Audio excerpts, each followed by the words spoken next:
let's dive into an ancient idea that, believe it or not, is the bedrock of modern physics.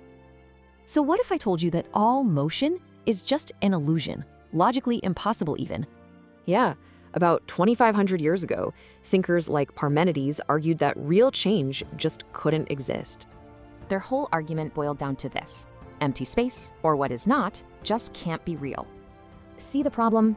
No empty space means no movement. It's a huge paradox pitting logic against experience.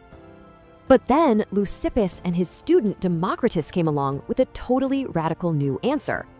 Their solution was brilliant. They just said, you know what? Empty space, the void, is totally real.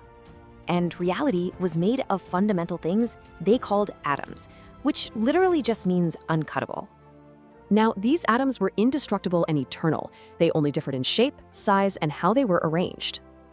And the other half of their reality? The void, just an empty stage for the atoms to do their thing. For them, motion didn't need a cause. Atoms were just always moving. It's a fundamental part of nature. So how does anything change? Simple. Atoms just combine, separate, or rearrange themselves.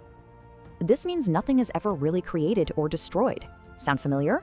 It's an early version of conservation laws. Democritus thought sweet tastes came from smooth atoms and bitter ones from sharp, jagged atoms. This is a massive idea in physics. What we experience on a large scale depends on a tiny, unseen structure. And they didn't stop at our world. Their universe was infinite, with endless atoms and even endless worlds. In their view, new worlds were always forming when atoms got caught in these huge cosmic whirlpools. Democritus also split knowledge in two: unreliable stuff from our senses and true knowledge from reason.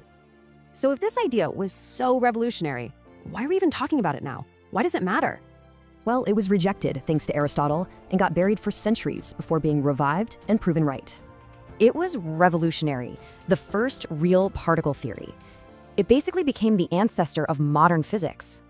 It really makes you wonder, right? What unseen rules are shaping our universe that we just haven't seen yet?